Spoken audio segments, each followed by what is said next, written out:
Secretary General, President Macky Sall, President Zelensky, distinguished ministers, Excellencies, ladies and gentlemen. It is a great pleasure to chair this OECD Ministerial Council meeting. I would like to thank the Secretary General and all the OECD staff for your excellent work, in particular in the area of global taxation. The agreement we struck last year during Italy's G20 presidency is historic. We must implement it quickly to make the world economy fairer, stronger, and more inclusive. Today's meeting focuses on the future generations and on the green transition all over the world, in particular in Africa. As we build a better economic model for tomorrow, we must start by addressing the challenges we face today. As the latest OECD Economic Outlook shows, Russia's invasion of Ukraine has led to a significant worsening of growth prospects and a sharp increase in inflation expectations. Central banks have started to tighten monetary policy, leading to an increase in borrowing costs. The disruption of food supply chains, particularly of wheat, has pushed up prices and risks causing a humanitarian catastrophe. The G7 and the European Union have shown remarkable unity in supporting Ukraine and in putting pressure on Moscow to end hostilities and resume negotiations. The European Union alone has devised 6 packages of sanctions that have dealt an important blow to the oligarchs close to the Kremlin and to key sectors of the Russian economy. For our efforts to be fully effective, they must be sustainable over time and bring on board emerging and developing economies. We must match the resolve we have shown towards Ukraine with the same determination in helping our own citizens and those in the poorest parts of the world, especially in Africa. Our efforts to prevent a food crisis must start from Ukraine's Black Sea ports. We need to unblock the millions of tons of cereals that are stuck there because of the conflict.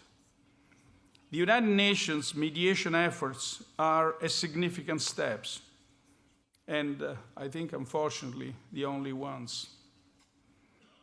We have to offer President Zelensky the assurances he needs that the ports will not be attacked.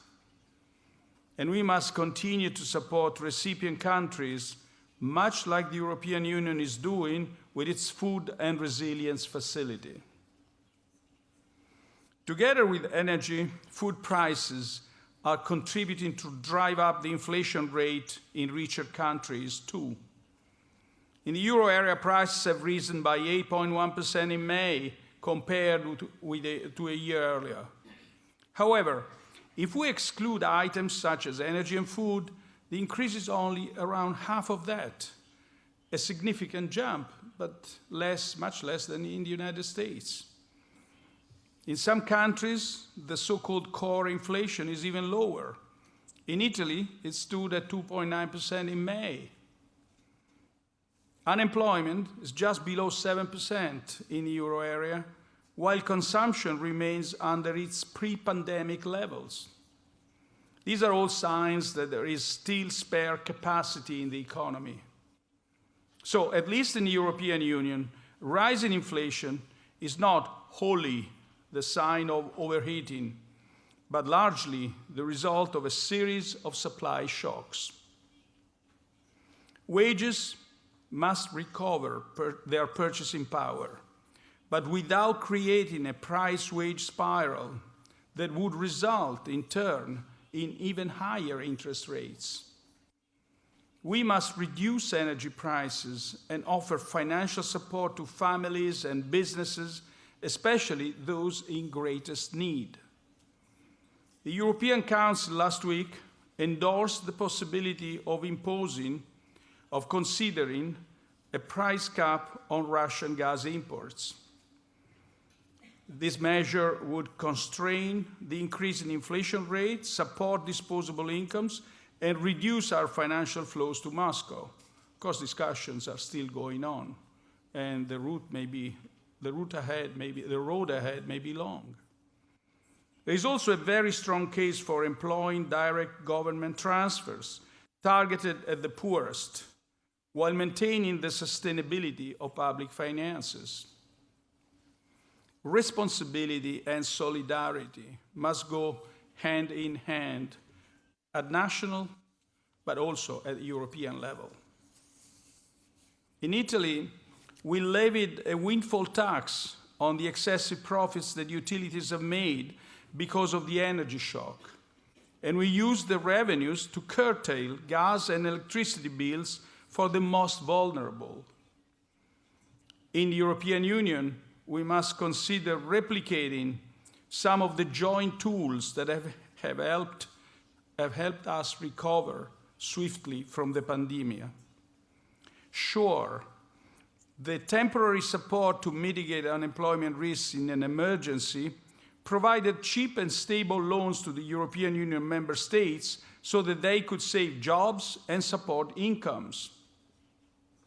A similar instrument, this time targeting energy, could ensure vulnerable countries have more room to help their citizens at a time of crisis.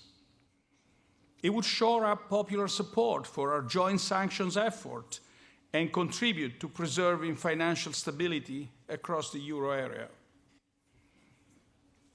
The response to the crisis resulting from the invasion of Ukraine must not, however, distract us from the long-term policies that will benefit future generations. COVID-19 has exposed the fragilities of our healthcare systems. We want to stimulate investment and make the world better prepared for future pandemics.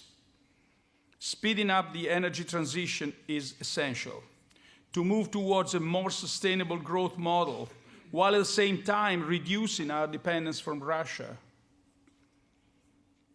We must facilitate the expansion of renewable energy in both high and low-income countries and further promote research and development in new, clean energy solutions. This means, for example, strengthening our green hydrogen architecture, boosting efficiency, developing smart and resilient grids. This emergency is not and should not be an excuse to betray our climate objectives, but a reason to double down on our efforts. Since its creation more than 60 years ago, the OECD has been instrumental in promoting policies that foster growth and employment, and in facilitating their uptake among its member states. At this difficult time for the world economy, your role is more important than ever. Thank you.